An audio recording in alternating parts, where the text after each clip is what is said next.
جو یہ بیان کرتی ہے کہ ان کی جو وفات ہے وہ پہلے ہوئی امام حسن عسکری علیہ السلام کی شہادت سے.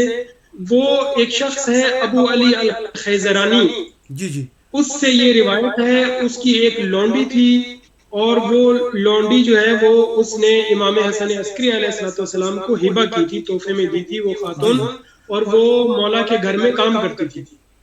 تو یہ روایت یہ کہتی ہے، وہی یعنی یہ روایت جو ہے ابو علی خیزرانی اور ان کی جو وہ لونڈی ہے اس سے ہے کہ جب امام زمانہ عجل اللہ تعالیٰ فرجہ الشریف کی ولادت باسعادت ہوئی اور حکومت نے امام کے گھر کے اوپر دھاوا بولا اور ریڈ کیا، ہماری اصطلاح میں جو آج کل اصطلاح استعمال کرتے ہیں دھاوا بولا، اور امام قائم علیہ السلام کی تلاش میں انہوں نے گھر کی تلاشی لی. تو یہ خاتون جو ہیں ابو علی خیزرانی کی جو خاتون ہیں یا لونڈی ہیں، یہ بھاگ کر اپنے آقا یعنی ابو علی خیزرانی کے پاس چلی گئی. جی تو وہ بیان کرتی ہیں کہ حضرت نرجس خاتون سلام اللہ علیہ جو تھیں، انہوں نے امام حسن عسکری علیہ السلام سے یہ التجا کی، ان سے درخواست کی کہ وہ اللہ سے دعا کریں کہ مجھے اس دنیا سے آپ کے جانے سے پہلے اٹھا دیں. تو یہ ایک روایت ملتی ہے جس کی بنیاد پر ہم کہہ سکتے ہیں کہ بی بی نرجس خاتون جو ہیں وہ، اور یہ دوسری روایت کے الفاظ ہیں کہ یہ دعا قبول بھی ہوئی. جی اور ان کی قبر کے اوپر جو ہے وہ بعد میں لکھا گیا کہ یہ نرجس خاتون سلام اللہ علیہ کی قبر ہے ام محمد کے نام سے، کہ امام قائم علیہ السلام کی والدہ کی قبر ہے. اس طرح سے ان کی قبر کے اوپر لکھا گیا. یہ ایک روایت ہے جو کمال الدین و تمام النعمہ میں شیخ صدوق نے ذکر کیا، جس سے یہ ثابت ہوتا ہے کہ ان کی وفات پہلے ہوئی امام حسن عسکری علیہ السلام کی شہادت سے. اس کے علاوہ باقی اور کافی ساری روایات ہیں جو یہ بیان کرتی ہیں کہ ان کی شہادت بعد میں ہوئی. کتاب شیخ توسی علیہ رحمہ کی کتاب الغیبہ میں بھی ہے کہ ان کی جو وفات ہے وہ 260 اور 65 کے بعد 317 کے درمیان کسی سال میں ہوئی. اور ہمارے پاس بحر الانوار میں بھی ایک روایت ہے کہ اس بی بی کو بعد میں جب گھر کی تفتیش کی گئی تو اس بی بی کو پکڑ لیا گیا، ان کو گرفتار کر لیا گیا، اور اس بی بی نے جو ہے وہ یہ دعویٰ کیا کہ میں جو ہے وہ حاملہ ہوں اور بچہ میرے پیٹ میں ہے. یعنی اس دعوے کا مقصد یہ تھا کہ جو گھر کے اوپر جو مظالم ہیں، باقی جو خواتین اور باقی جو لونڈیاں تھیں، گھر کی جو خواتین تھیں، ان کے اوپر ظلم نہ ہو اور یہ بی بی ظلم کو برداشت کرے. اس دعوے کا مقصد یہ تھا. وہ کہتے ہیں کہ حکومت نے ان کو گرفتار کر لیا اور جیل میں ڈال دیا اور ان کے اوپر نگرانی رکھی گئی. کافی عرصہ گزرنے کے بعد کوئی بچہ جو ہے وہ دنیا میں نہیں آیا، لیکن ان کے اوپر مظالم ہوتے رہے. اس طرح باقی بھی چند ایسی شواہد ہیں جو یہ ثابت کرتے ہیں کہ یہ بی بی بعد میں زندہ رہی امام حسن عسکری علیہ السلام کی. میری جو ریسرچ ہے، یہ تحقیق ہے، اس کے مطابق میرے خیال میں یہ بی بی بعد میں زندہ رہی ہیں اور اس بی بی نے کچھ عرصہ گزارا ہے. اب ہم تعین نہیں کر سکتے کس سال میں، کیونکہ اختلاف ہے روایات میں اور ہمارے پاس کوئی ایسی روایت نہیں ملتی کہ جو ایگزیکٹ بتائے کہ اس سال میں اس بی بی کی شہادت ہوئی. بہرحال کافی سارے علماء اور محققین نے اس قول کی تائید بھی کی ہے کہ ان کی شہادت بعد میں ہوئی. لیکن ایک چھوٹا سا نقطہ عرض کرنا چاہ رہا ہوں، یہ کہ اس بی بی نے، کیونکہ ان کا تذکرہ ہو گیا ہے تو میں عرض کرتا چلوں کہ اس بی بی نے بہت مظالم اہل بیت علیہ السلام کی خدمت میں اٹھائے، جیلیں بھی برداشت کی، ظلم بھی برداشت کیا، لیکن اہل بیت کی خدمت انہوں نے اپنی زندگی میں کی اور ان ظلم اور مظالم کو برداشت کیا. خصوصاً اگر ہم اس بی بی کے بارے میں اگر ہم یہ روایت قبول کریں کہ یہ خاتون جو ہے وہ قیصر روم کی شہزادی تھیں اور ان کی بیٹی تھیں، اور وہاں سے گرفتار ہو کے اور قیدی بن کے امام عسکری علیہ السلام کے عقد میں آئیں. اس روایت کو اگر ہم قبول کریں تو ہمیں یہ نظر آتا ہے اور سمجھ آتا ہے کہ اس بی بی نے بہت مظالم برداشت کیے اہل بیت کی خدمت میں، اور خدا اس بی بی کو اجر دے، بہت ہی مظلومہ خاتون تھی.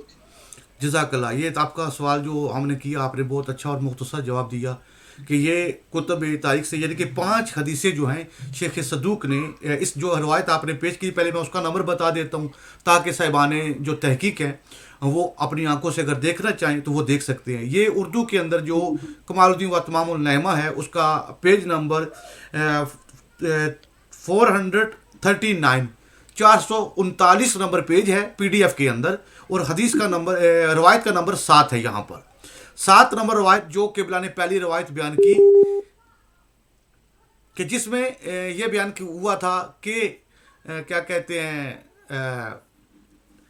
پہلی روایت جس میں اندر انہوں نے کہا کہ بی بی کی شہادت جو ہے وہ پہلے امام حسن عسکری علیہ السلام کی شہادت سے پہلے ان کی زندگی میں ہی بی بی کی شہادت ہوگی. یہ روایت نمبر 7 ہے, پیج نمبر 439 439 نمبر پیج پر ہے. اور 5 روایات جو ہیں شیخ صدوق نے اس روایت کے بعد آگے جو لکھی ہیں اسی کتاب کے اندر کمال الدین و تمام النعمہ کے اندر, وہ بھی میں آپ کے سامنے پیج بیان کر دیتا ہوں. یہاں وہ سارے کے سارے روایات موجود ہیں جس میں یہ ثابت ہے کہ جس طرح قبلہ نے جس طرح آپ کے سامنے یہ بیان کیا کہ کیا کہتے ہیں کہ یہ 5 جو روایات ہیں اور علماء جس پر متفق ہیں کہ بی بی جو ہیں وہ اس وقت امام حسن عسکری علیہ السلام کی شہادت کے بعد موجود تھی. اس پر علماء کا اتفاق ہے. اور یہ روایات فقط ایک روایت نہیں, ایک روایت جو ہے وہ صرف یہ ملتی ہے کہ وہ شہادت پہلے ہوئی امام حسن عسکری علیہ السلام کی زندگی میں, وہ فقط ایک روایت ہے جو شیخ صدوق علیہ الرحمہ نے اپنی کتاب کمال الدین و تمام النعمہ میں لکھی ہے.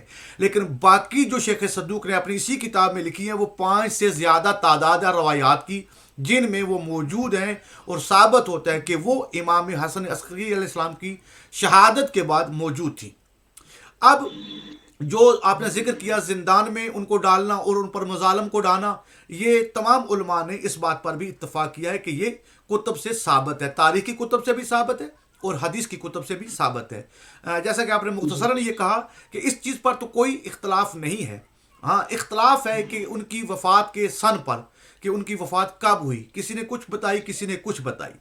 لیکن کچھ علماء نے یہاں تک بھی لکھا ہے اور کچھ روایات ایسی بھی ملتی ہیں کہ 30 سال تک یہ معظمہ بعد از امام حسن عسکری علیہ السلام حیات رہی اور بہت سے مظالم اس معظمہ نے جو برداشت کیے. یہ تھا پہلے سوال کا جواب مومنین جو آپ کی خدمت میں پیش ہوا, جو ہمارے ساتھ علامہ ارشاد ناصر صاحب ہیں. انہوں نے اپنی زبان سے آپ کو بتایا اور کتب کا حوالہ بھی آپ کے سامنے پیش کیا, علماء کی بات بھی کی کہ اس بات پر کوئی اختلاف نہیں ہے کہ یہ معظمہ جو ہے بعد از شہادت امام حسن عسکری علیہ السلام موجود تھی. اب ہمارا دوسرا سوال ہے محترم کہ وہ یہ سوال ہے کہ یہ بتائیں کہ جب امام حسن عسکری علیہ السلام کی شہادت ہو چکی اور امام قائم آل محمد علیہ السلام کی امامت کا دور شروع ہوا, اللہم صلی علی محمد و آل محمد, تو اس وقت امام علیہ السلام کی غیبت شروع ہو گئی.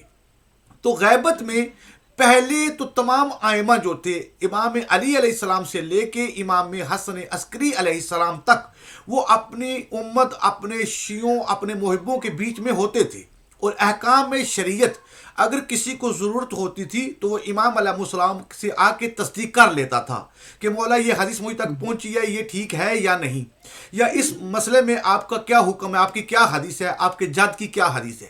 تو جب غیبت امام قائم آل محمد علیہ السلام شروع ہوئی تو میرا سوال یہ ہے کہ اس وقت لوگ احکام شریعت کس سے لیتے تھے اور کس طرح تصدیق ہوتی تھی؟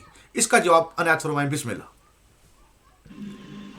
جی بالکل, اس سوال کے جواب میں آج میں یہ کروں گا کہ غیبت امام زمانہ علیہ السلام, غیبت کی 2 قسمیں ہیں جیسے کہ ہم سب جانتے ہیں, غیبت صغریٰ اور غیبت کبریٰ. جی غیبت صغریٰ میں جو مختصراً آپ کے سوال کا جواب جو ہے وہ عرض کروں تو یہ ہے کہ غیبت صغریٰ میں امام زمانہ عجل اللہ تعالیٰ فرجہ شریف تک جو رسائی تھی وہ ان کے سفیروں کے ذریعے ہوتی, جن کو ہم نواب اربعہ بھی کہتے ہیں. کہ وہ ترتیب سے انشاءاللہ بھی عرض کروں گا کہ سب سے پہلے جو تھے وہ عثمان ابن سعید عمری تھے, دوسرے ان کے فرزند محمد ابن عثمان بن سعید عمری, اور تیسرے جو تھے وہ حسین ابن روح نوبختی, اور چوتھے علی ابن محمد سمری یا سیمری. یہ امام کے جو ہے وہ خاص اور بہت ہی خصوصی قسم کے نائب تھے، یا آپ ان کو باپ بھی کہہ لیں یا سفیر کہہ لیں، جو لفظ آپ استعمال کریں، مسئلہ نہیں ہے۔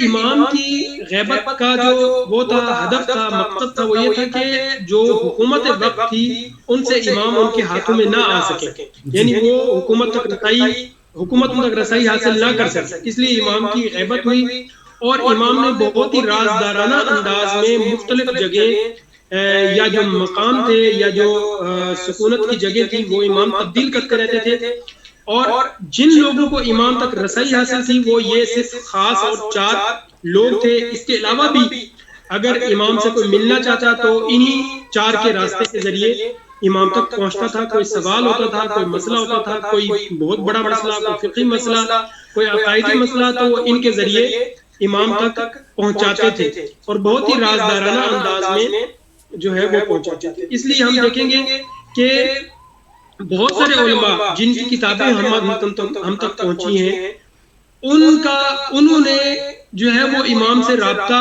ان کی کتابوں کے اندر ہمیں امام سے جو رابطہ ہے یا امام کے تک پہنچنے کا جو راستہ ہے یا سفیروں کے ذریعے امام تک پہنچنے کا راستہ، اس کا کتابوں میں تذکرہ نہیں ہے۔ اس کی وجہ یہ تھی کہ اگر وہ کسی کتاب میں تذکرہ کرتے کہ میں نے فلاں شخص سے روایت کی ہے اور انہوں نے صاحب عصر عجل اللہ تعالیٰ فرجہ شریف سے روایت کی ہے، تو فوراً حکومت کو پتہ چل جاتا کہ یہ شخص جو ہے وہ امام زمانہ سے رابطے میں ہے۔ تو اس لیے جو بہت ہی رازدارانہ انداز میں امام کا جو رابطہ ہوتا تھا امت کے ساتھ، وہ انہی 4 نائبوں کے ذریعے ہوتا تھا، اور وہ اس چیز کو بہت ہی راز میں اور سیکرٹ میں رکھتے تھے، اور کسی شخص کو اندازہ نہیں ہونے دیتے تھے کہ ان کا امام کے ساتھ رابطہ ہے۔ تو کوئی بھی آپ کے سوال کے جواب کا خلاصہ کروں کہ کوئی بھی مسئلہ پیش ہوتا تھا تو غیبت صغریٰ میں انہی 4 نائبین کے راستے سے، ان کے ذریعے سے، ان کے تھرو امام سے رابطہ ہوتا تھا، اور لوگ ان سے سوال پوچھتے تھے، اور جو مسئلہ ہوتا تھا وہ پوچھتے تھے، اور امام ان کے مسائل کا حل کرتے تھے۔ دیکھیں قبلہ، یہاں پر آپ نے جو بات کی مجھے تو اختلاف نہیں ہے، ظاہر ہے میں اکیلا نہیں ہوں، امت شیعہ بہت بڑی ہے، اور سب لوگوں کے پاس خدا کا دیا ہوا علم اور عقل بھی ہے، اور نہ میری بات کسی پر حجت اگر میں کہہ دوں گی ٹھیک ہے جو آپ نے کہہ دیا۔ ہمارا کام ہے کچھ حقائق کو پیش کرنا، اس کے بعد لوگوں کی عقلیں ہیں اور ان کا علم ہے، وہ اس کو تسلیم کرتے ہیں یا نہیں۔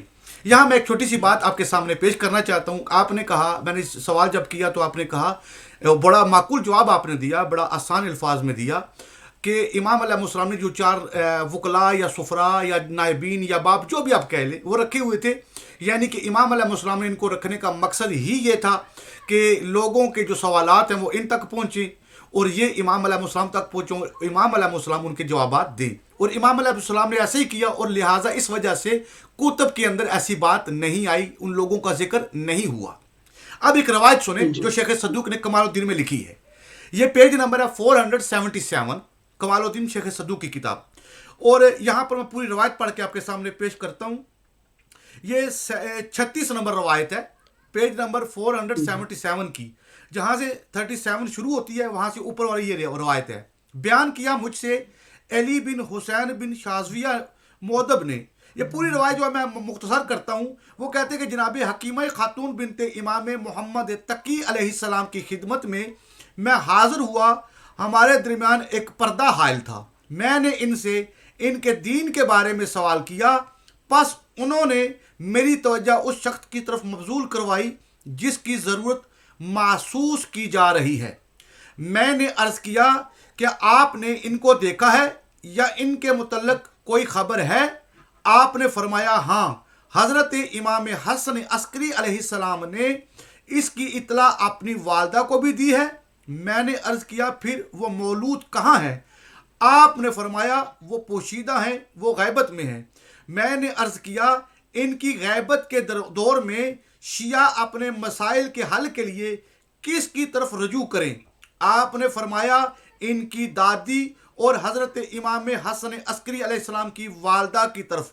میں نے عرض کیا حضرت امام حسن عسکری علیہ السلام نے اپنے اس حکم کی اجرا میں جس میں جمیع مومنین کو ایک عورت کی تقلید کا حکم دیا، کس کی تعصی کی ہے؟ آپ نے جواب میں فرمایا اس عمل خاص میں حضرت امام حسین علیہ السلام کی تعصی کی ہے، جیسا کہ آپ نے بوقت شہادت اپنی باقی ماندہ اہل بیت علیہ السلام کو تا صحت امام زین العابدین علیہ السلام تک اپنی بہن جناب زینب سلام اللہ علیہا کی تقلید کا حکم دیا تھا۔ آپ کے بعد امام زین العابدین کی گوشہ نشینی کے ایام میں جو علم ظاہر ہوا اس کو جناب زینب سلام اللہ علیہا کی طرف نسبت دی جاتی ہے۔ پھر آپ نے فرمایا تم لوگ راویان حدیث ہو، کیا تم نے یہ روایت نہیں سنی کہ امام حسین کے 9 فرزند کی میراث تقسیم ہوگی حالانکہ وہ زندہ ہوگا؟ اس روایت سے اگر آپ غور و فکر کریں محترم تو پتہ چلا کہ سائل سوال کر رہا ہے بی بی حکیمہ خاتون سلام اللہ علیہا سے کہ جس حجت کی بات آپ کر رہے ہیں وہ کہاں ہیں؟ تو بی بی نے کہا کہ وہ غیبت میں ہے۔ تو غیبت میں حکم انہوں نے پوچھا کہ اس حجت کی غیبت میں مومنین پر کیا حکم کہ وہ احکام شریعت کس سے حاصل کرے؟ تو بی بی نے جواب دیا کہ پاک معظمہ کی دادی کا نام لیا، مولا امام حسن عسکری۔ آپ نے پوری روایت سنی، پیج کا نمبر بھی میں نے بتا دیا۔ تو یہ ثابت کر رہی ہے یہ روایت کہ اس روایت سے آل محمد کے گھر میں ہی احکام شریعت کا سارا قانون تھا، یعنی کہ باہر جن کو ہم 4 نائبین یا وکلاء یا سفراء کہتے ہیں، ہم ان کا کبھی انکار نہیں کرتے، نہ وکلاء کا نہ سفراء کا۔ ہم کہتے ہیں کہ ہم ان کو ہر حال میں ہم مانتے ہیں، لیکن احکام میں شریعت میں ان کی کوئی مداخلت نہیں تھی۔ امام علیہ السلام نے کچھ باقی کاموں کے لیے ان کو اپنے وکلاء یا سفراء بنا کے رکھے ہوئے تھے، اور امام علیہ السلام کے فقط ایک کام نہیں، بہت سے منشور تھے، بہت سے مقاصد تھے جس کے لیے مولا نے مختلف لوگوں کو مختلف کاموں کے لیے رکھا ہوا تھا۔ اس ہی طرح چاہے عثمان بن سعید عمری ہوں یا ان کے بیٹے محمد بن عثمان سعید عمری ہوں یا حسین بن روح ہوں یا علی بن سامری ہوں، یہ سارے کے سارے وکلاء یا سفراء موجود تھے اپنے اپنے علاقے میں۔ جیسا کہ اگر آپ دارالسلام کو پڑھیں یا شیخ صدوق کی اپنی سی کتاب کو پڑھیں جہاں توقیات کا باب ہے، 43 نمبر باب ہے، اس کے اندر انہوں نے کم سے کم 100 بندے کا ذکر کیا ہے جو وکلاء تھے اور جو غیر وکلاء تھے ان کا بھی، ان کا نام لے لے کے، اور جو جس علاقے سے تھے۔ تو یہ ایک بہت بڑا انتظام تھا جو امام علیہ السلام نے امام علی نقی علیہ السلام کے دور سے ہی یہ شروع تھا۔ تو اس پر کوئی اعتراض نہیں۔ بات کرنا اصل جو سوال تھا وہ یہ تھا کہ جب پہلا میں نے سوال اس لیے اٹھایا تھا کہ مومنین کو یہ علم ہو کہ بعد از امام حسن عسکری اسلام کی شہادت کے معظمہ موجود تھی، اور احکام شریعت جو تھے جو لوگوں نے لینے تھے وہ آل محمد علیہ السلام کے گھر سے ہی لینے تھے، باہر سے نہیں لینے تھے، اور اس روایت سے وہ بات ثابت بھی ہے۔ تو جزاک اللہ، اس پر آپ کوئی بات کریں، بسم اللہ۔ جی دیکھیے، سب سے پہلے تو یہ ہے کہ روایت کی سند دیکھنی پڑے گی کہ اس کی سند کیسی ہے، ٹھیک ہے، درست ہے، اس کے اندر راوی مجہول ہے نہیں ہے، یہ پہلا مسئلہ ہو جائے گا۔ جی جی۔ دوسرا، آپ روایت کے متن کو دیکھیں۔ جی، آیا سوال یہ ہے کہ جناب زینب سلام اللہ علیہ ان کی ایک عظمت ہے، ان کا ایک سارا مقام ہے، منزلت ہے، لیکن آپ نے سوال کے دوران ہی ایک لفظ، مثلا اب میرے خیال میں آپ نے حدیث کے الفاظ ہی پڑھے ہیں کہ امام سجاد علیہ السلام جو ہیں وہ گوشہ نشین ہو گئے تھے۔ یہ لفظ جو ہے یہی بتا متن، کیونکہ آپ کو پتہ ہے نا کہ حدیث، جب بھی ہم کوئی حدیث پڑھتے ہیں تو اس کی سند کے ساتھ متن کو بھی دیکھنا ہوتا ہے۔ بالکل صحیح، یعنی اس کا متن وہ عقل کے مخالف تو نہیں ہے، شریعت کے مخالف تو نہیں ہے، قرآن کے مخالف تو نہیں ہے، یہ ساری چیزیں دیکھنی پڑتی ہے۔ جی جی۔ تو سوال یہ ہے کہ آیا امام وقت گوشہ نشین ہو سکتا ہے؟ یہ پہلا سوال۔ دوسرا سوال یہ ہے کہ امام کے ہوتے ہوئے کوئی اور حجت ہو سکتا ہے، چاہے وہ اسی خاندان اہل بیت سے ہی کیوں نہ ہو، کہ جب امام وقت موجود ہیں تو پھر کیسے ہو سکتا ہے کہ آپ کوئی شخص یہ کہے کہ آپ جو ہے نا غیر امام سے جا کر جو ہے وہ مسائل پوچھیں اور ان سے مسائل، فقہی مسائل لیں اور دین کے مسائل لیں۔ ایک بات۔ دوسری بات، تیسرا نقطہ، یہ دو باتیں ہوگی۔ تیسرا نقطہ یہ ہے کہ خود اگر دو معصوم موجود ہوں اور ایک امام وقت ہو اور دوسرا امام وقت نہ ہو، جیسے کہ امام حسن اور امام حسین علیہ السلام کے دور میں کہ امام حسین علیہ السلام بھی امام معصوم ہیں اور امام حسن علیہ السلام بھی امام معصوم ہیں، تو سوال یہ ہے کہ امام وقت امام حسن علیہ السلام تھے، تو جو دین کے لیے رجوع کرنا ہے، جو مرجع ہیں جو جن سے دین لینا ہے وہ امام حسن علیہ السلام. تو اس لیے عرض یہ ہے کہ یہ خود اس روایت کو درایتاً پرکھنا پڑے گا, عقل سے دیکھنا پڑے گا کہ آیا یہ روایت درست ہے. محترم تیسری بات اگر یہاں ایک سے چھوٹی سی بات کروں گا. دیکھیں میں آپ کی کسی بات پر کوئی اعتراض نہیں اٹھا رہا, میں کہہ رہا ہوں کہ دلیل درایت جو ہے نا وہ روایت خود ہی درایت بن گئی ہے. اس پوری روایت کو دیکھیں, سب سے پہلے سرکار حکیمہ خاتون نے جب تاسی کی بات آئی کہ امام علیہ السلام نے کس کی تاسی کی, تو بی بی حکیمہ سلام اللہ علیہا نے جواب دیا کہ بی بی امام حسین علیہ السلام کی طرح, جس طرح امام حسین علیہ السلام نے اپنی اہل بیت کو حکم دیا تھا کہ اب میرے بعد ان کو فالو کرنا ہے, تو اس ہی طرح یہ اہل بیت علیہ السلام. جی آپ میں آپ کی بات سمجھ گیا ہوں, میں آپ کی بات سمجھ گیا ہوں. میں اس لیے عرض کیا کہ روایت کو ہم دو طرح سے پرکھیں گے. جی جی کہ آیا سب سے پہلا اصل بنیادی سوال یہ ہے کہ آیا یہ امام کے الفاظ ہیں, یعنی روایت کی صحت ثابت ہوگی تب جا کے ہم کہیں گے کہ یہ امام کے الفاظ ہیں اور یہ امام کی دلیل ہے. عرض میں یہ کہنا چاہ رہا ہوں کہ آپ سند کو دیکھیں اور متن کو دیکھیں. خود متن کو اگر آپ پرکھیں تو آیا یہ امام کا کلام ہو سکتا ہے یا نہیں, کہ امام یہ فرما سکتے ہیں کہ امام سجاد جو علیہ الصلوۃ والسلام جو ہیں وہ گوشہ نشین ہو گئے, امام وقت ہیں. اب ایک اور بات بھی ہے, ایک اور بات بھی ہے, عموماً جو تصور ہے امام سجاد علیہ الصلوۃ والسلام کے بارے میں کہ امام بیمار تھے, تو اس کا مقصد ہو ہی نہیں سکتا کہ امام ایسے ہوں کہ ان کو کچھ پتہ ہی نہ ہو, خدا نہ خواستہ نعوذ باللہ ہم یہ کہیں کہ ان سے کوئی چیز پوچھی جائے اس عالم میں اور امام جواب نہ دے سکے, ان کو پتہ ہی کچھ نہ ہو یا وہ سمجھ ہی نہ سکے مجھے کیا پوچھا جائے. اتنی بیماری ان کے اوپر غالب ہو اور غلبہ امام وقت کے اوپر, تو ہمارا یہ عقیدہ اور نظریہ نہیں ہے کہ امام کے اوپر ایسا غلبہ طاری دیکھیں یہاں پر حکمت معصومین علیہ السلام ہے قبلہ, یہاں پر معذرت چاہتا ہوں, میں آپ کی بات پڑھ رہا ہوں, پوری بات کر لوں کہ یہی جو امام کا دلیل دینا ہے, یہی متن یہ ثابت کرتا ہے کہ امام کا کلام یہ نہیں ہو سکتا. یہی دلیل ہے کہ یہ روایت کے ضعیف ہونے کی دلیل ہے, یہ روایت کے ضعیف ہونے کی دلیل ہے. نہیں, یہ روایت کے ضعیف ہونے کی دلیل نہیں ہے. پہلے میری بھی سن لینا, آگے والے نقطے بھی دیکھیں نا. ہم ایک حصے کی ایک چھوٹی سی چیز کی وجہ سے ساری روایت کو تو ضائع نہیں کر سکتے نا. اس روایت کے اندر ایک بہت بڑا راز بھی ہے کہ بی بی نے کہا کہ کیا تم راویان حدیث نہیں, کیا تمہارے پاس یہ حدیث نہیں پہنچی کہ حسین علیہ السلام کی 9ویں پشت میں جو 9واں بیٹا ہوگا اس کی زندگی میں ہی اس کی میراث پر تقسیم کر دیا جائے گا, اس کی حیات میں ہی. اس جملے کو بھی لیں, اس سے پہلے جملے کو بھی لیں, یہ ساری درایت اگر دیکھنی ہے نا تو درایت کے اعتبار سے آپ مجھ سے بہتر جانتے ہیں. روایت کے کچھ حصے کو اگر آپ دیکھتے ہیں اور وہ خلاف عقل ہو تو اس کو آپ کہہ سکتے ہیں کہ یہ راوی کا اضافہ ہے, یہ روایت درست نہیں ہے. بہرحال آپ اس پہ غور کریں. جو تیسری چیز میں عرض کرنا چاہ رہا ہوں, تیسری چیز جو نقطہ ہے وہ یہ کہ ہم قبول کر لیتے ہیں, آپ کی بات قبول کریں کہ روایت درست ہے, متن میں بھی مسئلہ نہیں ہے رسول, تو ہم نے انکار نہیں کیا, ہم نے انکار نہیں کیا کہ میں نے پہلے بھی آپ نے اس کے اوپر جملے کے اوپر غور کیا ہوگا, ہم نے کہا تھا کہ خاص رازدان لوگ بھی امام سے رابطے میں تھے.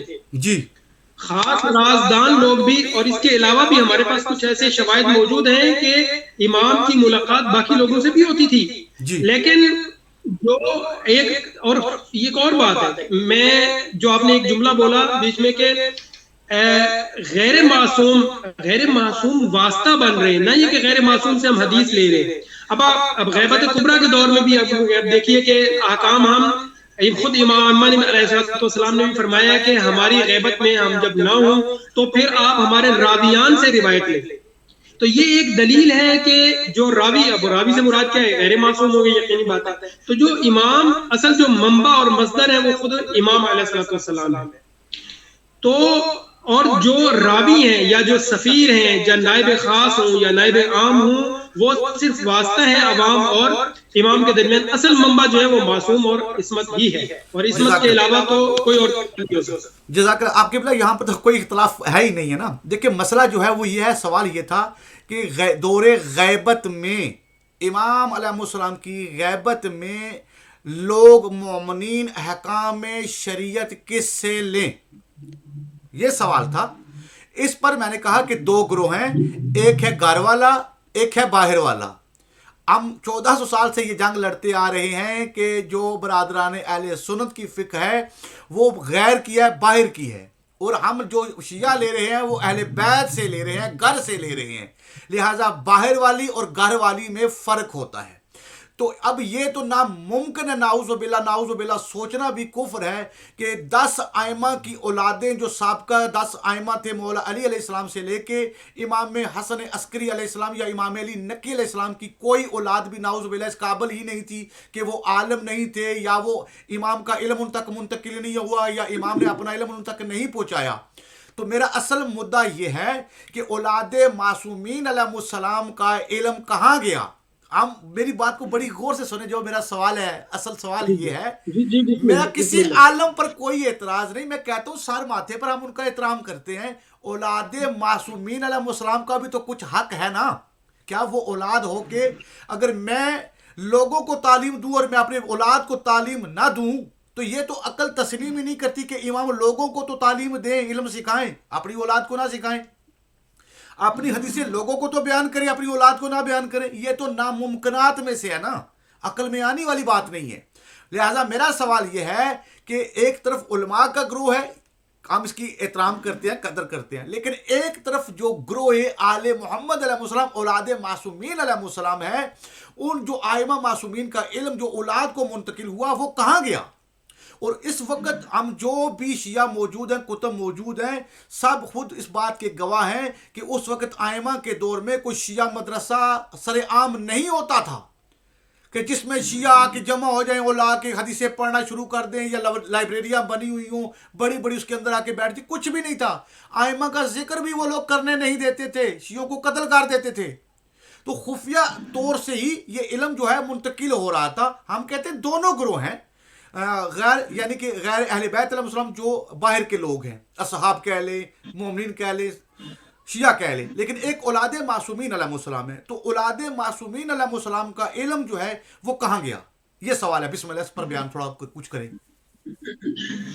جی دیکھیے، میں اولاد معصومین علیہ السلام ہمارے پاس جو ہے وہ یقینی بات ہے، جو بھی اولاد معصومین علیہ السلام ہیں وہ یقیناً وہ بھی غیر معصوم ہے، ایک سب سے بنیادی جو چیز ہے وہ یقیناً غیر معصوم ہے، بالکل ٹھیک ہے۔ اور ان میں بھی دیکھیں کچھ ایسے لوگ ہیں کہ جو گمراہ تھے، جو اہل بیت علیہ السلام کے اس جو ائمہ اثنا عشر ہیں یا 12 امام ہیں ان کے راستے پر نہیں تھے۔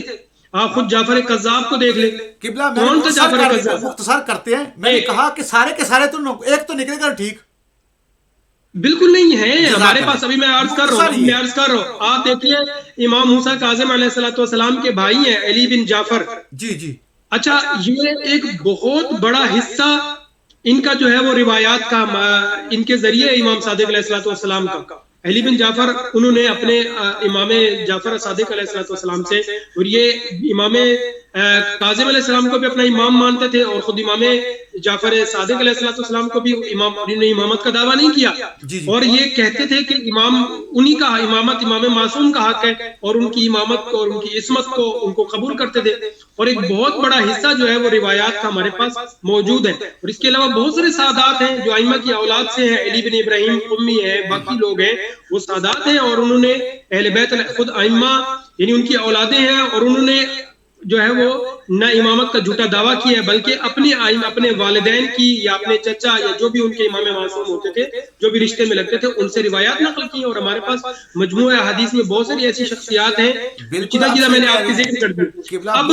سوال یہ ہے، سوال یہ ہے کہ یہ بھی غیر معصوم تھے، اور جو اصل منبع ہے اگر انہوں نے بھی بیان کرنا ہے وہ بھی کس سے بیان کرنا ہے؟ وہ امام معصوم سے بیان کرنا ہے۔ اور اسی طرح جو امت کے لوگ ہیں جو غیر سادات ہیں، انہوں نے بھی اگر بیان کرنا ہے تو خود امام اسی طرح سے آپ دیکھیں بعض اوقات ائمہ علیہ السلام کے جو اصحاب سر ہیں، راز رکھنے والے جو امام کے اصحاب ہیں، وہ غیر سادات ہیں، یہ بھی ہمیں روایات میں ملتا ہے۔ کوئی اس میں مطلب ایسی بات نہیں ہے کہ امام ایک ایسے شخص کو اپنا صاحب رازدان سمجھتے ہوں، صاحب سر سمجھتے ہوں جو سادات میں سے نہ ہو۔ اس لیے یہ اہلیت جو ہے وہ، اس لیے ہم نے تو ایک چیز سنی ہوئی ہے، وہ یہ کہ معذرت، ہم نے تو ایک چیز سنی ہوئی ہے کہ حضرت جو ابو ذر غفاری ہیں مثلا یا سلمان ہیں وہ اہل بیت علیہ السلام میں سے ہیں، یعنی سلمان من اہل البیت. تو اس کے علاوہ تاریخ میں اور بہت سارے لوگ ایسے ہیں، صرف حضرت سلمان کے بارے میں نہیں ہے، حضرت ابو ذر کے بارے میں نہیں ہے، بلکہ تاریخ میں اہل بیت علیہ السلام نے باقی لوگوں کے بارے میں بھی کہا ہے کہ یہ ہمارے اہل بیت میں سے ہیں. تو یہ قربت جو ہے وہ تقویٰ اور جو ان کی جو صلاحیت ہے، ان کی جو قدرت ہے اور ان کا جو قبول کرنا ہے ولایت کو، ولایت اہل بیت کو، اس کی بنیاد پر یہ جو ہے وہ منزلت اور مقام ملتا ہے، کسی اور بنیاد پر نہیں ملتا. اگر سادات نے اس روایت کو بیان کیا ہے، جناب حکیمہ خاتون، میں نے عرض کیا جناب حکیمہ خاتون سے روایات ہیں ہمارے پاس، اور خود امام زمان اجل اللہ تعالیٰ فرجہ شریف کی ولادت کے بارے میں ایک بہت بڑا حصہ جناب حکیمہ خاتون سلام اللہ علیہ سے نقل ہوا ہے، تو ہم اس کو قبول کرتے ہیں. چاہے جو ہے نا وہ اس لیے قبول کرتے ہیں کہ ان کی وہ ثقہ ہیں، قابل اعتماد ہیں، اور وہ سادات ہونے کے ساتھ ساتھ قابل اعتماد ہیں، تو اس لیے اس میں کوئی حرج نہیں ہے. اور پہلے بھی عرض کی کہ معصوم اور غیر معصوم اصل منبع معصوم ہے، ٹھیک ہے. سید اور غیر سید اس میں فرق نہیں ہے کہ انہوں نے دین انہوں نے لے کر دیا ہے، انہوں نے معصوم سے لے کر دیا، تو یہ فرق نہیں ہے. اور یہ تاریخ کے اندر اور راویوں کی رجال کے اندر بہت کثرت کے ساتھ سادات بھی موجود ہیں. دیکھیں میں قبلہ جہاں جس نقطے کو آپ کو لے کے آنا چاہ رہا ہوں، میرا مسئلہ یہ تھا، میں نے کہا کہ نیابت، وکالت یا سفارت کو آپ لیتے ہیں، تو دیکھیں کہاں پر ان وکلاء کے اندر یا سفراء کے اندر یا نیابت کے اندر اولاد معصوم کا ذکر ہے؟ کہاں ملتے ہیں کہیں آپ کو؟ مجھے بتائیں. اچھا ایک اور چیز میں عرض کروں، آپ نے جو ہے وہ غیبت کبریٰ اور غیبت صغریٰ کے درمیان تھوڑا سا مکس اپ کیا. غیبت صغریٰ میں ڈائریکٹ امام سے رابطہ ہوتا تھا، لیکن ایک واسطے کے ذریعے، اور وہ واسطہ سفیر ہوتے تھے. یہ یعنی کہ اگر آپ کو سوال ہوتا تھا، کسی شخص کو سوال ہوتا تھا، کسی مومن کو، کسی شیعہ کو، تو وہ بہت ہی رازدارانہ انداز میں اپنے جو امام کے سفیر تھے ان تک بات پہنچاتے تھے، اور وہ امام سے جو ہے حکم لے آ کر. اچھا دوسری بات یہ حکم لے آ کر دیتے تھے، یہ ایک پہلی بات. دوسری بات یہ کہ جو یہ سفیر ہیں ان کے اوپر باقاعدہ نص ہے. نص سے مراد ہے کہ ان کے اوپر باقاعدہ عبارت ہے، امام کی توقیعات ہیں کہ یہ میرے سفیر ہیں، اور غیبت صغریٰ کے دوران آپ ان سے رابطہ کریں گے اور یہ مجھ تک تمہاری بات پہنچائیں گے. یہ باقاعدہ تمام جو امام کے نائبین ہیں ان کے اوپر یہ اتفاق ہے، اور اتفاق کے ساتھ ساتھ ان کے اوپر نص ہے، عبارت ہے، یہ جملے ہیں امام قائم اجل اللہ تعالیٰ فرجہ شریف کے. تو اس سے ہم جو ہے وہ ان سے لیتے ہیں، ورنہ اگر امام کا حکم نہ ہوتا ہم لیتے ہیں ان سے تو امام کے حکم کی وجہ سے لیتے ہیں. جی اگر ہم غیبت کبریٰ میں اگر کسی مجتہد سے لیتے ہیں، ان سے امام کے جو روایات کو کہ راوی جو ہیں ان سے اگر ہم لیتے ہیں، تو امام نے ہمیں خود فرمایا ہے کہ ہمارے جو حدیث کے راویان ہیں، جو روایت کرنے والے، ان سے لو. تو ہم اگر لیتے ہیں امام معصوم سے، اب غیبت کبریٰ میں مجتہد سے لینا یا غیر معصوم سے لینا ایک مجبوری ہے، اس کی وجہ سے ہم یہ اس سلسلے سے لیتے ہیں، ورنہ اس مجبوری اگر یہ نہ ہو تو ہم کبھی بھی غیر معصوم سے نہ لیں. قبلہ ایک چھوٹا سا منٹ، ایک منٹ دیں گے، میں ایک بات کر لوں؟ جی بسم اللہ. جزاک اللہ. آپ نائبین کا ذکر کیا، آخری نائب کا ذکر تمام شیعوں کو معلوم ہے کہ امام علیہ السلام کی آخری جو توقیع ہے وہ علی بن سمری کے نام آئی، ٹھیک ہے. اور اس میں صاف مولا نے اعلان کر دیا کہ اے علی بن سمری، اب اپنے بعد کسی کو بھی اپنا نائب نہ بنانا. ایسا ہی ہے، بالکل. اب نیابت ختم ہو چکی ہے. اب یہ روایت سنیں، یہ شیخ صدوق نے کمال الدین کے اندر لکھی ہے، پیج نمبر 490 ہے، ٹھیک ہے. یہاں پر یہ روایت آپ کو ملے گی. روایت کا پورا نمبر جو ہے یہ شروع یہاں سے ہوتی ہے، 45 نمبر روایت ہے. میں روایت پوری پڑھ دیتا ہوں تاکہ کوئی غلطی نہ ہو جائے. یہ عبارت جو شروع ہوتی ہے 489 سے شروع ہوتی ہے. پی ڈی ایف فائل جو ہے، پی ڈی ایف فائل بول رہا ہوں، اس کے اندر بیان کیا مجھ سے ابو جعفر محمد بن علی. میں سارے جو راوی جو ہیں ان کو چھوڑ رہا ہوں، ٹھیک ہے، آپ نے بعد میں دیکھ لینا، پیج میں نے بتا دی ہے کہ امام جعفر صادق علیہ السلام کے صحابی نے ان سے محمد بن حسن صریفی، یہ بھی سارے راوی ہیں. حسن صریفی دروکی، پتہ نہیں انہوں نے پورا صحیح لکھا ہے یا غلط لکھا ہے، مجھے نہیں پتا، جو بلخ کے رہنے والے تھے. 1 سال میں نے حج کا قصد کیا، میرے پاس کچھ مال امام اصل علیہ السلام تھا، جس میں کچھ مال سونے کچھ اور کچھ چاندی کا تھا. میں نے اسے تمام مال کو پگھلا کر سونے اور چاندی کو ڈلیوں میں بنا لیا. یہ